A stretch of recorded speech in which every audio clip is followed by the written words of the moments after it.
Assalamualaikum warahmatullahi wabarakatuh. Selamat sore Bapak Ibu dan sahabat-sahabat dimanapun berada.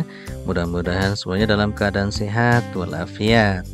Bersama saya Kang Abi, di kesempatan sore hari ini kita akan membahas pembaruan Sarpras atau update data Sarpras pada aplikasi Dapodik versi 2023 untuk DAK Fisik tahun 2024.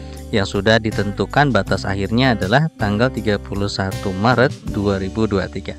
Nah, sebelum dilanjut Bapak Ibu, silahkan ditekan dulu tombol subscribe-nya, kemudian like, share, dan komen agar video ini bermanfaat. Baik, bismillah, mari kita Bapak Ibu mulai bahas. Yang pertama yang akan kita bahas adalah perekaman tanah, bangunan, dan ruang, ya. Perekaman tanah, bangunan, dan ruang di aplikasi Dapodik. Nah, Bapak Ibu, alur perekaman tanah, bangunan, dan ruang, yang pertama alurnya adalah perekaman data tanah dulu, kemudian bangunan, baru ruangan. Nah, di sini alurnya adalah kita harus punya tanah. Nah, di atas tanah tentu ada bangunan. Nah, di dalam bangunan ada ruang. Maka alurnya adalah input perekaman data tanah dulu, baru bangunan, baru ruang. Nah, sekarang kita akan bahas satu persatu. Yang pertama, perekaman data tanah. Data tanah diisi berdasarkan dokumen sertifikat yang dimiliki oleh satuan pendidikan. Contoh penginputan data tanah di aplikasi Dapodik berdasarkan denah di samping. Nah, contoh misalnya Bapak Ibu di sini memiliki dua bidang tanah, ya, yang masih satu area, artinya satu sertifikat atau satu kepemilikan, tapi dibedakan menjadi dua sekat. Misalnya di sekat jalan, misalnya ini tanah yang pertama, ini tanah yang kedua. Nah, ini dibedakan ataupun dipisahkan oleh jalan misalnya. Maka ini ada dua petak, petak pertama, petak kedua. Nah, atau bisa juga misalnya tanah ini di area perkampungan, misalnya ini agak ke jalan misalnya, tapi masih kepemilikannya masih sama, masih satu orang atau satu yayasan atau satuan pendidikan. Maka Bapak Ibu, dua tanah ini kita masukkan ke aplikasi Dapodik. Nah, kita masukkan yang pertama di sini ada S1 ataupun tanah yang pertama kita masukkan di sini tanah A, kemudian di sini tanah B. Nah, kemudian dari tanah ini nanti kita akan memasukkan juga bangunannya, ya. Jadi seperti ini. Sekali Bapak Ibu, untuk data tanah diisi berdasarkan dokumen sertifikat yang dimiliki oleh satuan pendidikan. Contoh penginputan data tanah di aplikasi Dapodik berdasarkan denah di samping. Ini contoh, ya. Contoh ada dua bidang tanah. Miliknya masih satu orang ataupun satu sertifikat, hanya dibedakan lokasi. Boleh itu misalnya terpisah karena jalan ataupun memang beda tempat, tapi masih dalam satu kepemilikan. Maka Bapak Ibu silahkan keduanya masukkan ke aplikasi Dapodik. Nah, baik, kita lanjutkan Bapak Ibu, bisa dipahami ya. Kita lanjut ke 1.A, yaitu perekaman data tanah. Nah, bagaimana cara inputnya? Cara inputnya Bapak Ibu klik tambah saja tanah, kemudian di sini tambah tanah, kemudian nama tanahnya apa, misalnya tanah PAUD Kang Abi, misalnya blok A. Nah, boleh. Kemudian nomor sertifikatnya berapa, panjangnya berapa, lebarnya berapa, luasnya, kemudian luas lahan tersedianya berapa, kemudian kepemilikannya milik atau pinjam, kemudian keterangan tanah dan seterusnya. Diisi dengan yang diminta pada kolomnya. Kalau sudah, nanti Bapak Ibu silahkan disimpan. Seperti itu ya untuk perekamannya. Kemudian yang kedua adalah perekaman data bangunan. Nah, bangunan ini Bapak Ibu diinputkan pada menu khusus untuk bangunan. Nah, terlebih dahulu sebelum kita menginputkan bangunan, kita harus menginputkan tanah, karena nanti bangunan ini kita tentukan adanya di tanah yang mana. Seperti itu Bapak Ibu. Nah, sekarang perekaman data bangunan kita mempunyai studi kasus seperti ini. Nah, ini contoh misalnya ada bangunan, ada lapangan, ada lahan tersedia. Nah, di sini yang warna hijau ini anggap kita sebutnya adalah tanah. Nah, sementara yang kuning-kuning ini adalah bangunan. Ya, bangunan 1, bangunan 2, bangunan 3. Nah, sementara untuk yang kotak-kotak ini adalah ruang. Jadi tanah, di atas tanah ada bangunan, di dalam bangunan ada ruang, ya, seperti ini. Nah, ini kita contoh statusnya. Nah, pada bagian 1 terdiri dari ruang kelas ya. Ini Bapak, ini ruang kelas, perpustakaan, WC, ini bangunan 1. Jadi bangunan itu satu kesatuan yang mencakup beberapa ruang kelas yang masih dalam satu kesatuannya. Seperti ini. Nah, di sini satu bangunan ada perpustakaan, ada WC, kemudian ruang kelas seperti ini. Ya, bisa dipahami ya Bapak Ibu. Nah, kemudian kalau seandainya Bapak Ibu mempunyai lahan kosong, Bapak Ibu dimasukkan saja di aplikasi Dapodik untuk lahan kosongnya ya, seperti ini Bapak Ibu.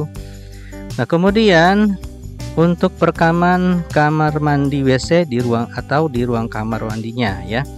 Nah, di sini jenis prasarana kamar mandi tinggal Bapak Ibu masukkan jenis kamar mandinya apa, kemudian jenisnya apa, di sini tinggal ditambahkan saja untuk perekamannya. Nah, untuk perekaman kamar mandi ataupun sub ya, sub kamar mandi, kalau seandainya Bapak Ibu di sekolah memiliki kamar mandi yang mempunyai ruangan lagi, misalnya seperti ini ya. Nah, misalnya ini satu ruangan, di dalamnya ada bilik-bilik, ini namanya sub ya. Biasanya kan ada tuh yang WC sudah ada sekat-sekatnya lagi masing-masing. Nah, ini namanya sub. Nah, sub ini nanti dimasukkan ke aplikasi Dapodik. Tinggal Bapak Ibu klik tambah, masukkan kamar mandi WC laki-laki. Kalau ada subnya, klik di sub mana. Misalnya kamar mandi perempuan, diklik saja yang perempuan, kemudian pilih sub ruang bilik, masukkan. Kalau seandainya Bapak Ibu WC-nya memiliki sub ruang. Akan tetapi kalau misalnya Bapak Ibu tidak memiliki sub ruang, jadi kalau misalnya Bapak Ibu mempunyai kamar mandi yang langsung satu kamar itu hanya satu kloset, atau misalnya satu ruang satu kloset tidak ada sekat-sekat lagi seperti ini, misalnya kamar mandi 1, kamar mandi 2. Nah, ini tidak memiliki sub, jadi langsung saja diisikan seperti biasa. Oke ya, bisa dipahami Bapak Ibu. Nah, kemudian seperti ini tadi subnya ya, kita tambahkan. Untuk alatnya, masukkan di alat yang ada di sub ini ya. Tadi kan sudah diinputkan untuk subnya, sekarang kita inputkan lagi sarana. Nah, di sini kan perekaman sarana. Nah, sarana apa yang ada di sub-sub masing-masing WC-nya. Misalnya di sub ruang 1 di WC perempuan ada apa? Gayung misalnya. Kemudian ember dan seterusnya. Jadi Bapak Ibu, setiap ruangan tentu memiliki alat. Masukkan alat-alat yang ada di ruang tersebut, termasuk yang ada di sub ruang WC atau kamar mandi. Ya, seperti ini Bapak Ibu. Nah, kemudian perekaman sarana yang berada di ruang utama kamar mandi. Nah, misalnya ini kan sub nih. Nah, ini sini ruang utamanya. Ada apa saja? Misalnya cermin dan lain sebagainya juga harus diinputkan. Tinggal Bapak Ibu pilih saja menu alat, kemudian pilih kamar mandi perempuan misalnya. Kemudian Bapak Ibu tambahkan di situ ada apa saja, misalnya ada cermin, ada wastafel, misalnya ada tong sampah dan lain sebagainya ya.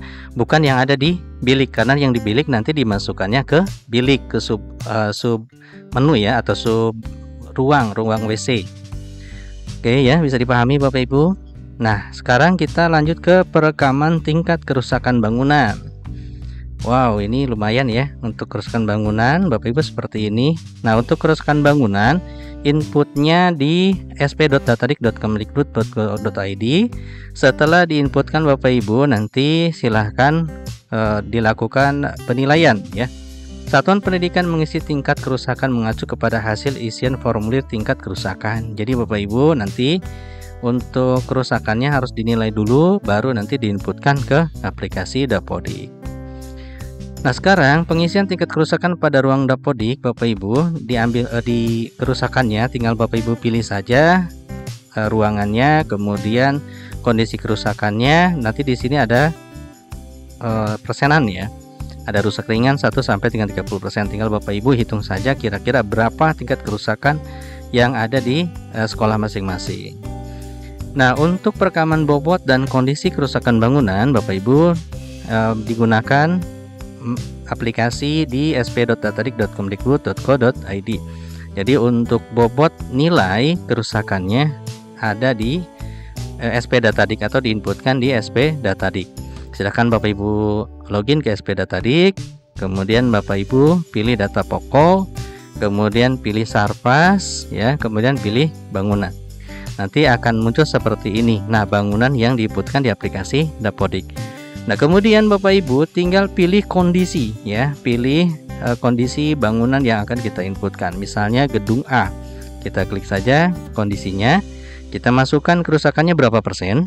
Misalnya ini 31,25%. Kita lanjutkan Bapak Ibu.